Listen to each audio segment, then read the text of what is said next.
कौन सा चैप्टर पढ़ा रहे थे हम? Atoms, molecules and ions. हम एटम्स के बारे में बता दिए थे कल, मॉलिक्यूल्स के बारे में बता दिए थे, आयन के बारे में बता दिए थे। कुछ याद है? एटम्स किसे कहते हैं? the smallest particle of the substance, the smallest substance of the element, है ना? which can take part in chemical reaction but does not live in free state। ये स्वतंत्र अवस्था में नहीं रहता है लेकिन केमिकल रिएक्शन में भाग लेता है। ये स्वतंत्र अवस्था में रहता है लेकिन केमिकल रिएक्शन में भाग नहीं लेता है। और आयंस, जब कोई एटम्स इलेक्ट्रॉन को लूज करता है या गेन करता है तो आयन का फॉर्मेशन करता है। अगर इलेक्ट्रॉन लूज किया तो पॉजिटिव आयन बनेगा, अगर इलेक्ट्रॉन गेन किया तो नेगेटिव आयन बनेगा। तो तीनों नाम की चर्चा हो गई। कैसे कैसे एटम्स के बारे में हुआ, खोज हुआ, कैसे कैसे पता चला, बताया गया। तब देखो लॉज ऑफ केमिकल कॉम्बिनेशन लिख के लिखा है ना, लॉज ऑफ केमिकल कॉम्बिनेशन। देखो देयर आर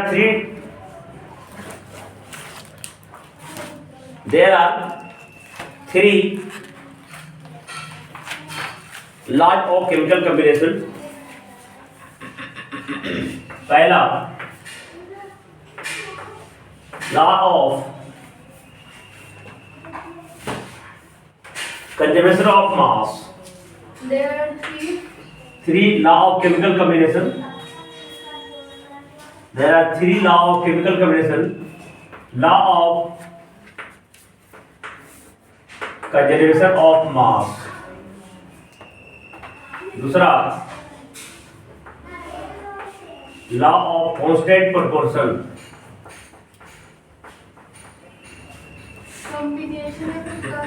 कंजर्वेशन, द्रव्यमान संरक्षण सिद्धांत, द्रव्यमान संरक्षण का नियम।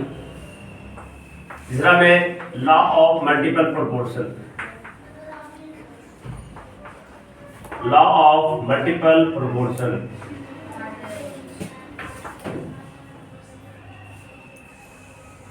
पहले लिख दो लॉ ऑफ एक्सट्रा मास।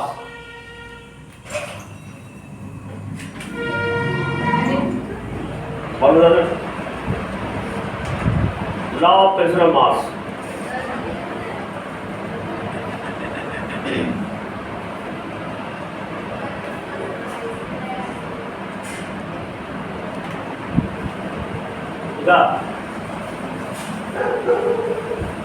देखो during chemical reaction law of pressure mass लिखो। During DURING, during any chemical reaction,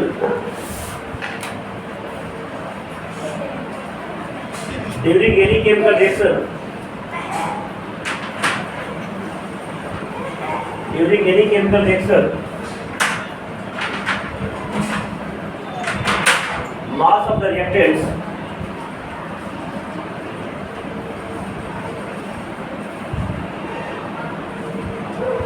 during any chemical reaction, mass of the reactant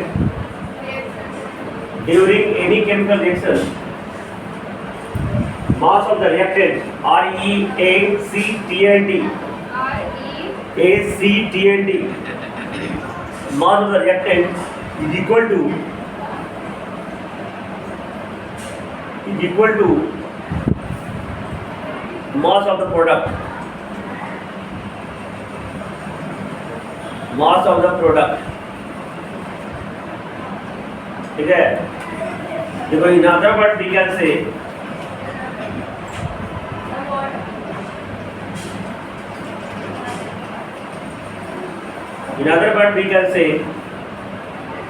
mass is neither gain or loss।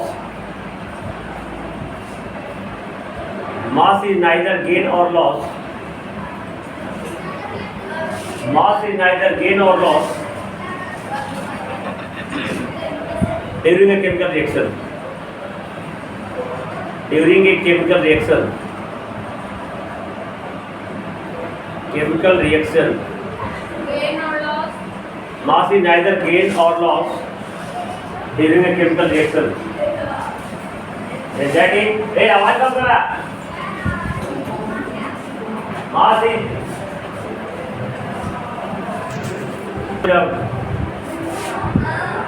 Credit mass is conserved.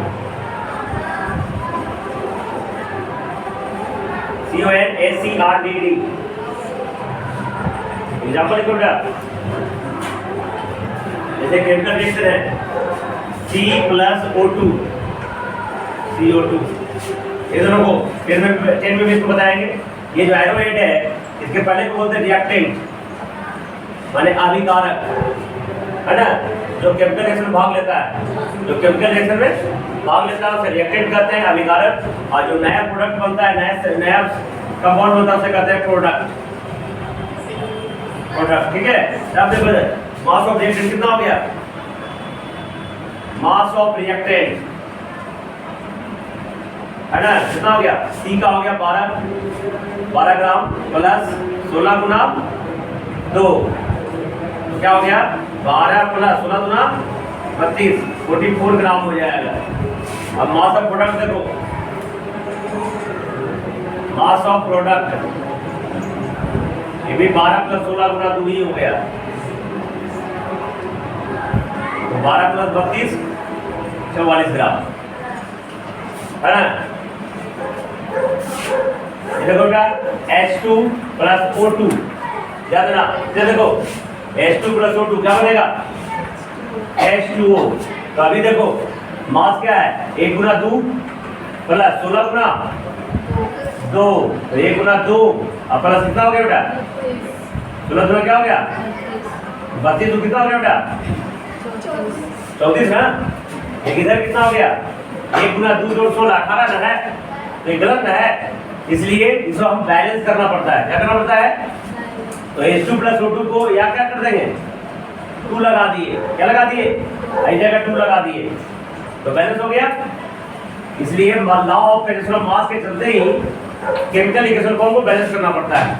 अगर mass of the reactant is not equal to mass of product है, इसका मतलब ये unbalance equation है, तो unbalance को क्या करना पड़ेगा, हमको बैलेंस करना पड़ेगा, माने एटम्स को दोनों साइड क्या करना पड़ेगा इक्वल। अब देखो दोनों बराबर होगा, 2 गुना है ना 1 गुना 2 हो गया ना, प्लस 16 गुना 2, तो कितना हो गया 2 गुना 2 कितना हो गया 4 ना, प्लस 16 गुना कितना हो गया 32, 4 कितना हो गया 36 ग्राम हो गया।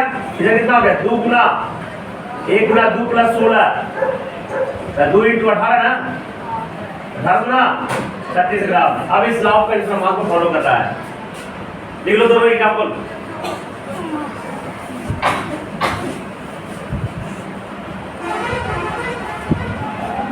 हमारी किताब में लिखा है कि अगर कोई केमिकल रिएक्शन जैसे A प्लस B मिला, A प्लस B मिला और करके C प्लस D का डिमांड कर रहा है, C प्लस, देखो बेटा अगर कोई A के जगह कोई एलिमेंट A का बाउंड होगा, B के जगह एलिमेंट A का बाउंड होगा, है ना, A और B आपस में मिला और मिलकर C प्लस D का फॉर्मेशन किया, है ना, तो A प्लस B का जो मास होगा और C प्लस B का मास दोनों क्या होगा इक्वल होगा।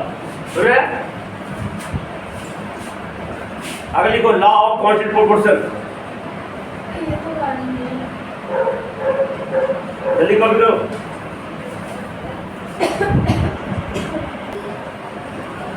देखो law of constant proportion,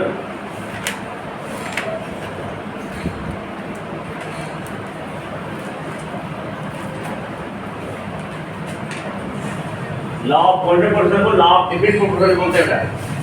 constant मतलब नियत, ना बदलने वाला, डिफरेंट प्रोपोर्शन निश्चित, है ना। देखो वेन वन एलिमेंट और कंपाउंड, वेन वन एलिमेंट और compound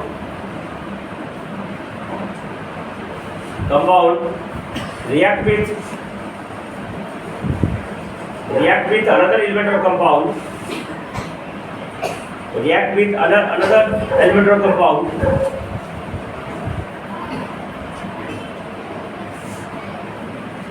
another element or compound, then a new substance is formed, a new substance is formed in which all element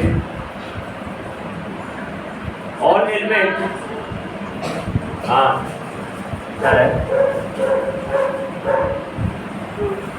in which all elements combine together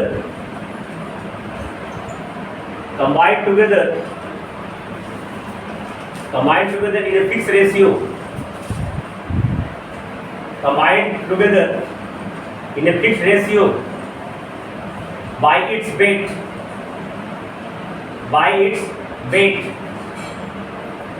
in a particular substance,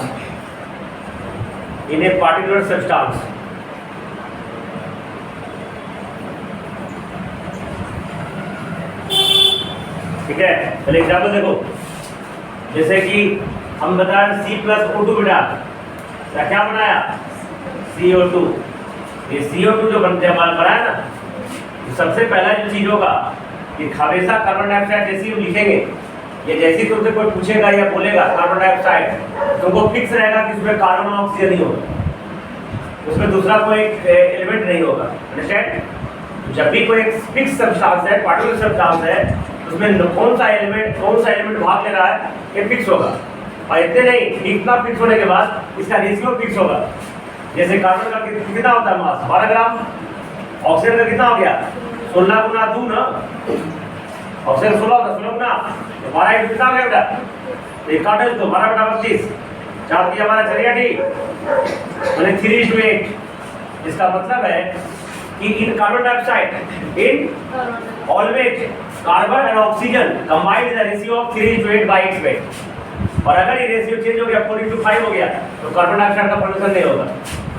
तो इधर carbon dioxide को formation होना है, बनेगा ये तभी बनेगा जब कार्बन ऑक्सीजन भाग लेगा, और कार्बन ऑक्सीजन 3/8 के रेशियो में ही कंबाइन करेगा, तभी कार्बन डाइऑक्साइड का फॉर्मेशन। माने वो फिक्स रेशियो है, यानी किसी पार्टिकुलर सब्सटेंस में जो एलिमेंट भाग लेते हैं वो फिक्स रेशियो के अनुसार भाग लेते हैं।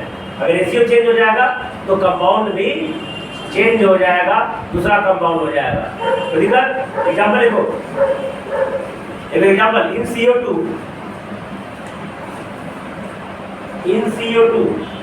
को रख low carbon dioxide always carbon and oxygen combine together, carbon and oxygen is combined together in the ratio of 3:8. Carbon and oxygen combined together in the ratio of 3:8. In the ratio of 3:8 by its weight.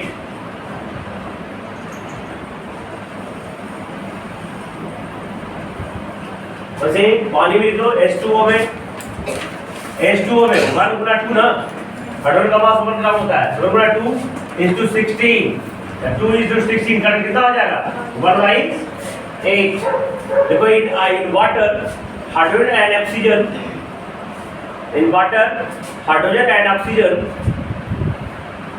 combined together in the ratio of 1:8 by its weight. In water, hydrogen and oxygen combined together in the ratio of 1:8 by its weight.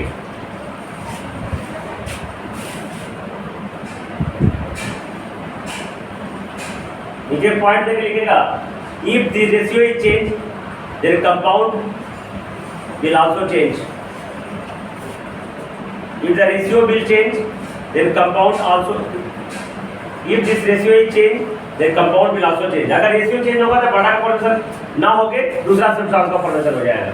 मतलब fix अगर कोई compound है तो उसमें जो element जो भाग लेगा उसका जो वेट जो है हमेशा फिक्स रहेगा, डिफिट रहेगा। सीधा देखो लॉ ऑफ मल्टीपल पोर्शन उठा,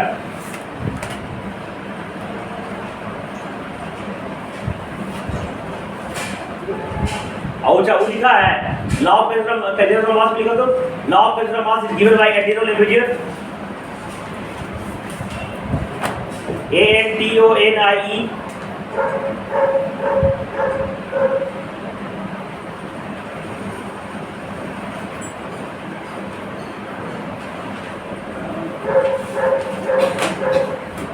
लॉ ऑफ कंजर्वेशन मास लिख लो,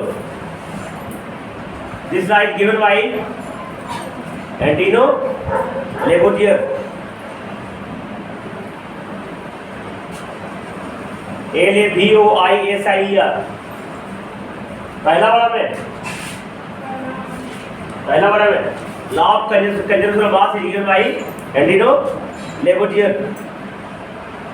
LAVOISIER हिंदी में लवाब्जे इसको कहते हैं। नाम है ये, है ना। इन 1774 हाँ law of conservation of mass is given by Antoine Lavoisier, है ना। इन 1774 1774 में।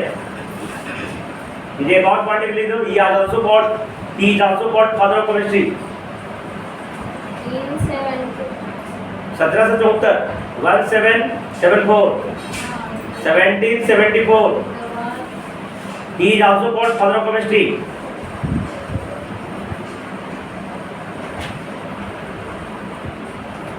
he is also called father of chemistry। नीचे लॉ ऑफ कॉन्सेप्ट पोर्शन लिखो। Law of concept portion is given by Proust, PROUST Proust. Law of concept portion is given bye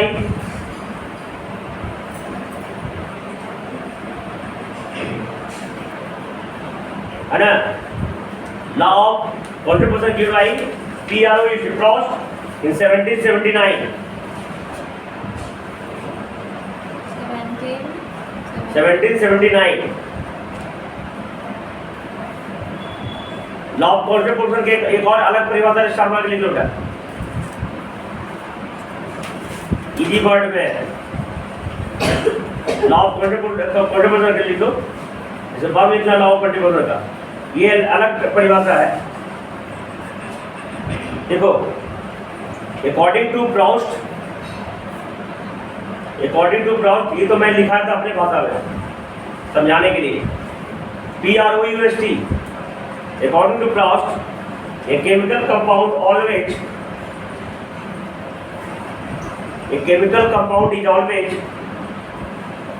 नहीं, chemical compound always according to Proust a chemical compound CHEMICL chemical compound always consist of the same elements,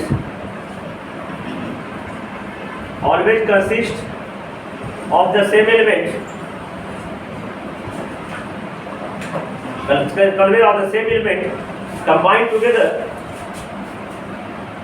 A chemical compound consists of the same element combined together in the same proportion by its mass, combined together in the same proportion by its mass। ठीक है, प्रोस्ट का करना था, ये प्रोस्ट का statement था। और पहले जो लिखा है, जो मेरा मैं अपना सोच के समझ के बनाया। देखो दो केमिकल कंपाउंड, इसमें वाटर है, इसे काले कर दो, समझो। जैसे वाटर है, एक फिक्स केमिकल कंपाउंड है, वाटर एक केमिकल कंपाउंड है ना, तो इसमें केमिकल कंपाउंड में ऑलवेज कहीं का भी वाटर ले लो, वाटर में हमेशा H2O ही रहेगा। मैंने क्या करता है, consider the fix same element, मैंने वाटर कहीं का भी ले लो, हाइड्रोजन और मैंने फिक्स एलिमेंट है कि वाटर में जब भी होगा तो क्या होगा, हाइड्रोजन और ऑक्सीजन होगा। इसके बाद दूसरा, इसका रेशियो कितना होगा, 1:8 होगा। मैंने 1 पार्ट हाइड्रोजन का 8 पार्ट ऑक्सीजन होगा, तभी वाटर का फॉर्मेशन होगा। अगर दूसरा रेशियो हो गया तो दूसरा कंपाउंड हो जाएगा। इसी को मैं अपने मन से समझा के लिखा था, और ये प्लॉट्स जो क्या बोले थे वो लैंग्वेज है। ठीक है, ये देखो 12 वेट कैसे आया, वो लिख लिया ब्रैकेट में है, लिख लो। CO2 में 3 वेट कैसे आया, ठीक है।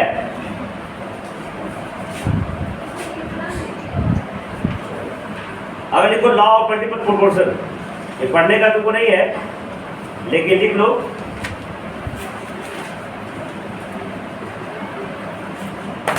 लॉ ऑफ मल्टीपल प्रोपोर्शन, ले दिया है किताब में। देखो law of multiple proportion is given bye John Dalton. Law of multiple proportion is given bye John Dalton. और नोट्स का लिखना नहीं है तो याद भी करना है ना। किताब से ज्यादा नोट से याद करना ज्यादा बेहतर रहेगा एग्जाम के समय में, ठीक है। और नॉलेज होना चाहिए, स्टडी होना चाहिए उसका, तब तक आगे ये होगा। किताब पढ़ोगे तो समय लगेगा ना, नोट से पढ़ोगे तो आसानी से पढ़ लोगे और सब टॉपिक उसमें कवर हुआ है और अपने मन से समझा के लिखा हुआ उसमें। देखो law of distribution given by John Dalton, ये है जॉन डाल्टन। देखो according to him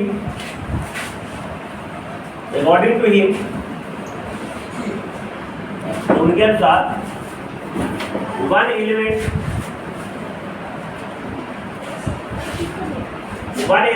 is combined with another element. One element is combined with another element.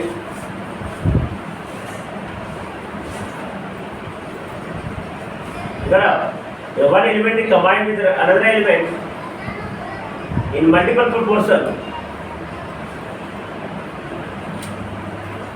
Multiple proportion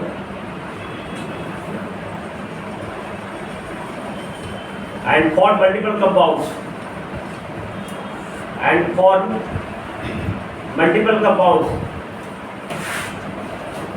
ABD नहीं, सिर्फ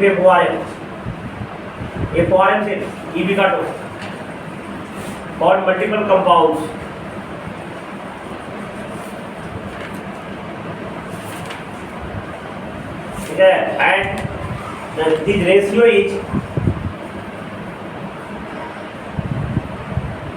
and this ratio is simple integral numbers.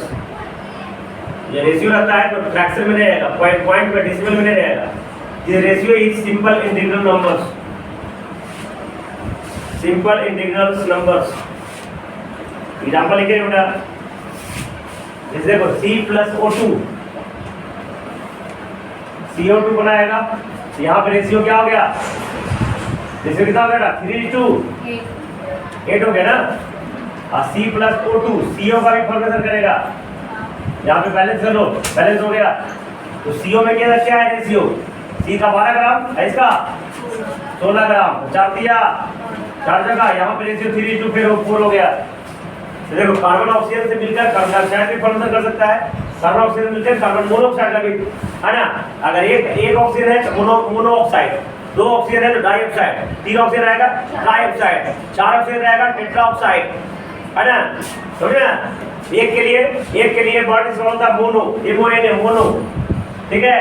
2 के लिए body से होता है डाई, 3 के लिए बॉडी से होता है ट्राई, 4 के लिए बॉडी से होता है टेट्रा, जैसे CCl4,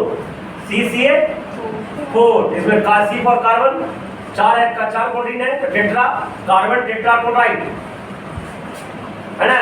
अधिकतर जैसे ASO2 तो S फॉर सल्फर, देखो बेटा सल्फर, 2 फॉर डाई तो sulphur dioxide, SO3 sulphur dioxide, ठीक है। अधिकतर तो कार्बन ऑक्सीजन मिलकर कार्बन डाइऑक्साइड, ऐसा कुछ नहीं है कार्बन ऑक्सीजन मिलेगा सिर्फ कार्बन डाइऑक्साइड का बनाएगा। कार्बन डाइऑक्साइड कार्बन मोनोऑक्साइड भी बनाता है, तो एक एलिमेंट दूसरे एलिमेंट के साथ कंबाइन होकर अलग अलग रेशियो में कंबाइन होकर अलग अलग कंपाउंड का फॉर्मेशन करता है। और ये जो रेशियो होगा 1:2, 2:3, 3:8, 3:4 माने इंटीग्रल फॉर्म का होगा, फ्रैक्शनल या डेसिमल फॉर्म का नहीं होगा। और ये जॉन डाल्टन के द्वारा कहा गया था। इसकी चर्चा क्लास 11 में और विशेष रूप से है, जैसे पानी देखो H2 + O2 H2O की फॉर्मेशन करता है और H2 + O2 H2O2, इसको H2O2 बोलते हैं, H2O2 को बोलते हैं हाइड्रोजन पेरोक्साइड। बेटा क्या बोलते हैं, हाइड्रोजन पेरोक्साइड, इसको बोलते हैं वाटर, ठीक है। तो हाइड्रोजन ऑक्सीजन मिलकर वाटर भी बनाता है, हाइड्रोजन पेरोक्साइड बनाता है। वाटर में H का जो ऑक्सीजन नंबर +1 होता है, लेकिन इसमें क्या होता है -1। यहाँ वाटर फॉर्मेशन करेगा तो 1 इलेक्ट्रॉन दे रहा होता है, लेकिन हाइड्रोजन पेरोक्साइड बनाएगा तो 1 इलेक्ट्रॉन ले रहा होता है, ठीक है। तो अलग अलग जाके ये सब विशेष रूप में आगे क्लास में पढ़ोगे, ठीक है। अब देखो अगला टॉपिक बेटा Dalton atomic theory. Dalton atomic theory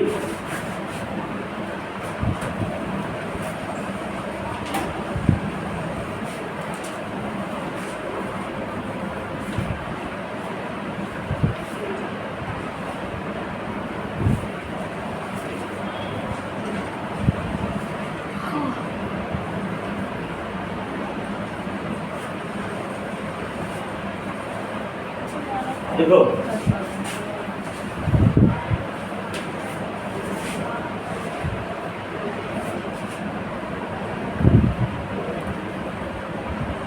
देखो इन 1808 1808 में ये देखो इधर, ये जो law of principle of mass था, लॉ ऑफ प्रिंसिपल ऑफ और लॉ ऑफ कॉन्स्टेंट प्रोपोर्शन, ये नियम तो बना दिया, लेवोजियर ने नियम दे दिया, प्रॉस्ट ने नियम दे दिया, लेकिन इसका एक्सप्लेनेशन वो नहीं कर पाया था।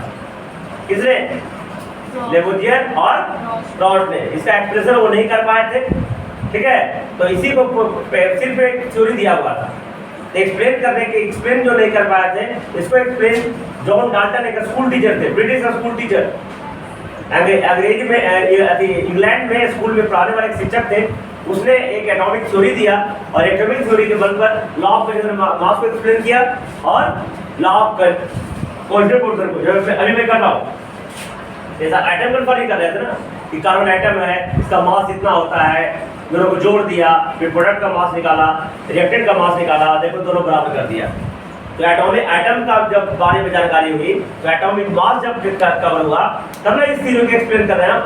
लेकिन उन दोनों ने क्या किया था, सिर्फ थ्योरी दिया था, एक्सप्लेन नहीं कर पाए थे। इसलिए law of conservation of mass and that proportion is some lack of scientific explanation, उसमें कमी थी। तो उसमें क्या थी, मैंने वैज्ञानिक रूप से जो विस्तार रूप से जो बताना होता, व्याख्या होता, वो उसमें कमी थी। This problem is solved by John Dalton. It is British school teacher and he gave the Dalton atomic theory, which is called Dalton atomic theory. ठीक है, ये भी लिखना तो लिख लो। Dalton atomic theory के काटो, पहले लिखो। The above law have some lack of scientific explanation. ऊपर लिख लो। The above law जो मैंने लिखाया, above law में कौन? दूगो जो जॉन डाल्टन ने दिया, मल्टीपल प्रोपोर्शन नहीं, मल्टीपल प्रोपोर्शन तो जॉन डाल्टन ने दिया, तो एटॉमिक थ्योरी के बाद दिए थे बेटा, इसलिए लिख लो law of conservation of mass and law of constant proportion, दोनों नियम का लिखो। Law of conservation of mass, law of conservation of mass and law of constant proportion. हे बड़ा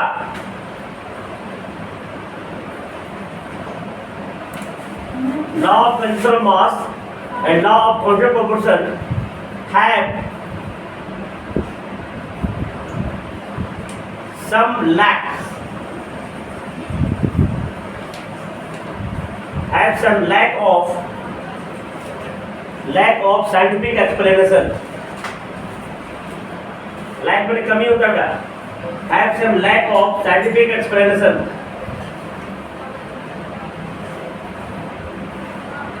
And this problem is solved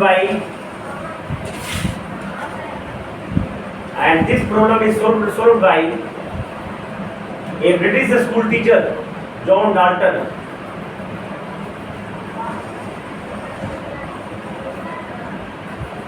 And this problem is solved by a British school teacher, John Dalton. British school teacher, John Dalton. And he gave the atomic theory.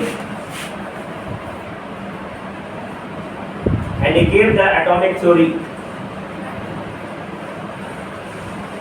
Atomic theory. अब लिखो heading Dalton atomic theory. देखो in 1808 he gave an atomic theory. In 1808 In 1808, he gave an atomic theory, which is called Dalton atomic theory.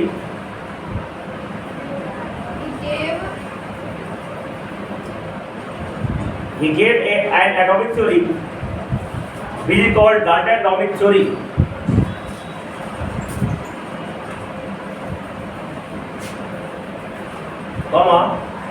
Is following. Is नहीं, is हम following. ये किताब में देख के लिख सकते हो क्या? ये 2/2 है सब, काहे कि ये मेरा द्वारा कहना नहीं है, डाल्टन के द्वारा जो एटॉमिक थ्योरी है वो है। देखो पहला, all metals are made up of, देखो पहले समझा देते हैं उसके बाद लिखना। देखो इनका ध्यान सुनो, कृति तुम भी सुनो। इनका कहना था कि जितने भी मैटर्स हैं, कुछ भी, ये बेंच है, कुर्सी है, बोर्ड है, खली है, मेरा ये कपड़ा है, ये कोई भी जो भी सब्सटेंस जो भी मैटर है, मैटर तो पता है ना, पहले शिक्षा में पढ़ा चुके हैं, जिसको हम देख सकते हैं, छू सकते हैं, फील कर सकते हैं, इसे क्या करते हैं, मैटर्स कहते हैं। तो जितने भी मैटर्स हैं ये बहुत छोटे माइन्यूट पार्टिकल से, छोटे कण से मिलकर बने होते हैं। और ये इतना छोटा कण होता है कि हम लोग ये जो छोटा कण है ये फर्दर डिवाइड नहीं हो सकता, और कुछ जो इतना जो एटम्स है वो ओपन आई से दिख नहीं सकता। पहला कहना। दूसरा क्या कहना था, दूसरा का स्टेटमेंट है एटम कैन नॉट क्रिएटेड और डिस्ट्रॉय इन केमिकल प्रोसेस। मैंने कोई भी केमिकल रिएक्शन होगा जैसे कार्बन प्लस ऑक्सीजन CO2 बन गया, तो इसमें एटम जितना पहले था उतना बाद में भी रहेगा। एटम ना तो खत्म होगा और ना तो ना बढ़ेगा, इसलिए मास इज कंजर्व्ड। इसलिए जब एटम डिस्ट्रॉय होगा तो मास कैसे डिस्ट्रॉय होगा? अगर एटम घटता या बढ़ता तो मास भी घटता या बढ़ता। जब एटम जितना है जितना ही रहता है तो मास भी जितना रहेगा उतना ही रहेगा। दूसरा करना था। तीसरा क्या है, ऑल एटम जैसे कि इधर कार्बन है ना, जैसे लकड़ी है, लकड़ी में जितने भी एटम्स होंगे ना सब सेम होंगे, आइडेंटिकल होंगे इन ऑल रिस्पेक्ट। सभी एटम का फिक्स शेप होगा, फिक्स मास होगा, फिक्स एटॉमिक नंबर होगा, तो फिर नंबर ऑफ प्रोटॉन सेम होंगे। माने एक एलिमेंट में अगर सेम एलिमेंट है तो उसके सभी element in all respect same होंगे। ठीक है, ये गलती हो गया है आज के डेट में। ये आज क्या है, गलती हो गया है। क्यों? कि देखो कार्बन, कोई कार्बन का मास 12 ग्राम होता है, कोई कार्बन का मास 14 ग्राम होता है। दोनों एलिमेंट सेम है, कार्बन ही है, लेकिन मास क्या हो गया, एक ही एलिमेंट के अलग अलग मास आज पाए जाते हैं। तो इनका ये नियम जानने का गलत हो गया, जो आगे ड्रॉबैक में पढ़ने का होगा। तीसरा चौथा नियम क्या बताए थे कि अगर अलग अलग एलिमेंट है, डिफरेंट एलिमेंट्स है, तो उसके एटम्स के हर प्रॉपर्टी एक दूसरे से क्या होगा, अलग होगा, कोई भी सेम नहीं होगा। लेकिन ये भी गलती साबित हो गया बेटा। देखो एक होता है कैल्शियम, कैल्शियम का 20 एटॉमिक नंबर, एटॉमिक मास 40। एक पोटेशियम 19 एटॉमिक नंबर, मास 40। तो दोनों के देखो मास बराबर है, अलग अलग एलिमेंट है, लेकिन एटॉमिक मास क्या है, सेम है। तो कुछ ना कुछ प्रॉपर्टी मिल रहा है ना अलग अलग एलिमेंट होने के कारण। लेकिन इनका कहना था कि अगर अलग अलग एलिमेंट्स हैं तो उसके जितने भी एटम्स का प्रॉपर्टी होगा पूरी तरह से टोटली डिफरेंस होगा, किसी प्रकार के समानताएं नहीं होगी। तो इनका ये नियम भी गलत हो गया है ना। चौथा क्या है, आदि पांचवा क्या है, atoms of two element join together during chemical form compound. ये सही है कि कोई भी सब्सटेंस के दो एटम्स, दो से अधिक एटम आपस में कंबाइन होते हैं और कंपाउंड मॉलिक्यूल्स का फॉर्मेशन, ये आज सही है। फिर अगला केमिकल के atom different element combine in simple numerical ratio, ये तो बताया। यही है लॉ ऑफ मल्टीपल प्रोपोर्शन, माने रेशियो होता है ना 1:2, 2:3, 3:4, 11:22, माने सिंपल रेशियो में कंबाइन होते हैं, इंटीग्रल फॉर्म में, कोई फ्रैक्शनल या डेसिमल फॉर्म में कंबाइन नहीं होते हैं, है ना। Atoms of same element combine more than one ratio produce, यही है कि सातवां of law of multiple proportion है कि कोई भी दो या दो से अधिक एलिमेंट आपस में कंबाइन होकर मल्टीपल प्रोपोर्शन कंबाइन होकर मल्टीपल कंपाउंड का फॉर्मेशन करते हैं, जिसको हम लॉ ऑफ मल्टीपल प्रोपोर्शन के नाम से जानते हैं। लिखो, समझ में आ गया? Dalton atomic theory.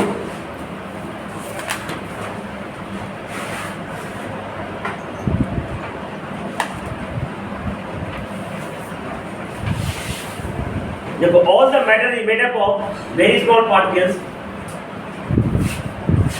All the matter is made up of all the matters are made up of very small particles. All the matters is made up of very small particles, and these small particles are called atoms. And these small particles are called atoms.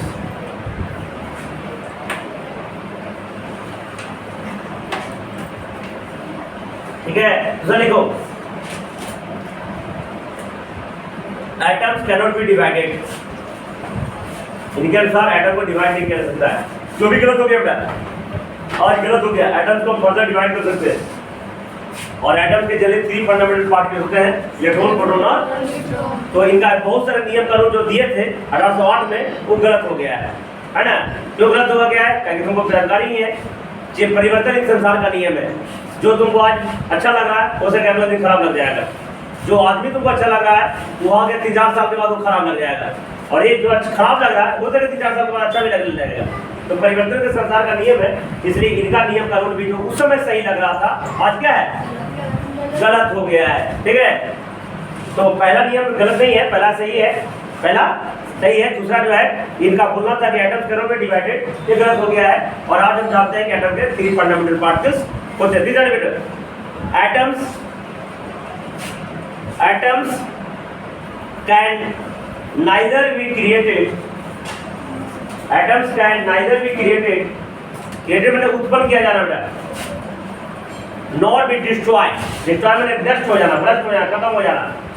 atoms can neither be created nor be destroyed during a chemical reaction।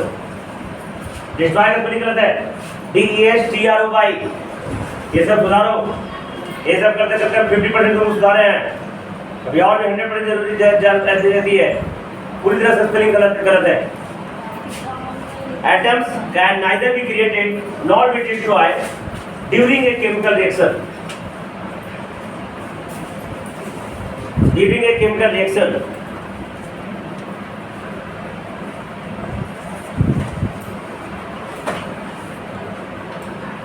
लिखो, अगला लिखो,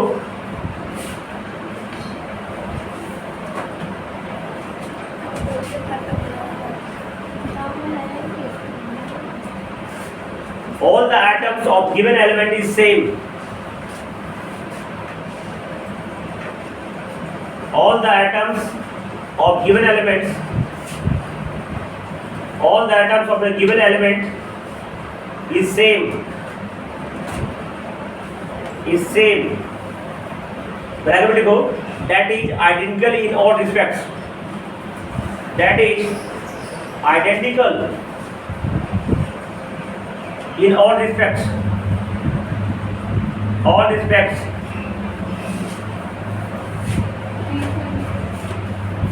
bracket में लिखो मास,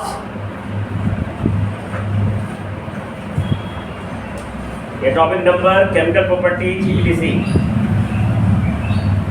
all respect मतलब mass, size, chemical properties, etc सभी तरह से बराबर होंगे, समान होंगे, एक ही एलिमेंट का। पचवा लिखो बेटा,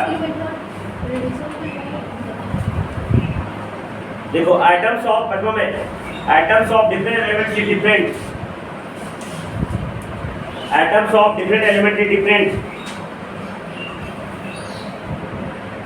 items of different elements is different in all respects,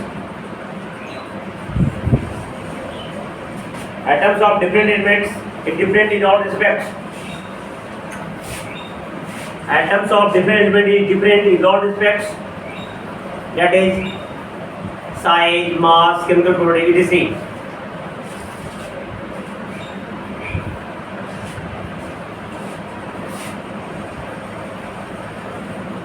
अगला देखो 6 number, atoms of 2 or more elements joined together, atoms of 2 or more elements, atoms of 2 or more elements joined together, atoms of 2 or more elements joined together and form a compound,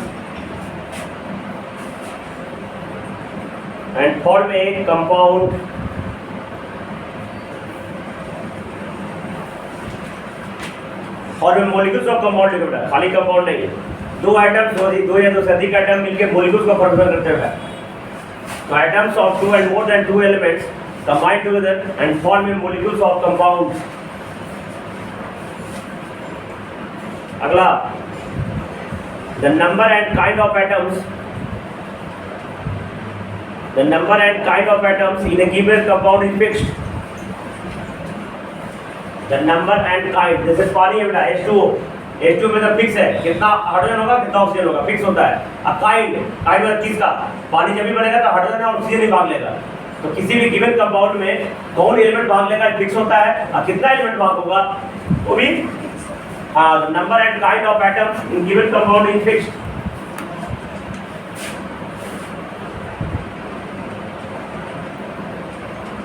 number of kind of atoms in a given compound is fix. अगला लिखेगा during a chemical combination, during a chemical combination, तो chemical reaction भी लिख सकते हो। During a chemical reaction या chemical combination, atoms of different elements, during chemical combination या during chemical reaction, atoms of different elements, atoms of different elements combine in a small whole number to form compounds। Bracket में लिखेगा that is 1:1, 1:2, 3:4 etc। मैंने small whole numbers में, whole number कुल संख्या में combine होते हैं, डेसिमल में नहीं होते हैं, फ्रैक्शनल में नहीं होते थे। क्लियर। और नौवां दसवां जो है बेटा, ये लॉ ऑफ मल्टीपल प्रोपोर्शन का पार्ट है। और लॉ ऑफ मल्टीपल प्रोपोर्शन किसके द्वारा दिया गया था? जॉन डाल्टन के द्वारा ही दिया गया था। अब देखो last, atoms of the same element, atoms of the same element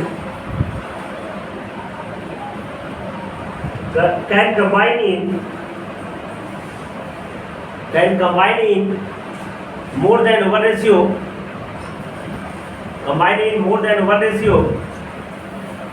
and form more than one compound,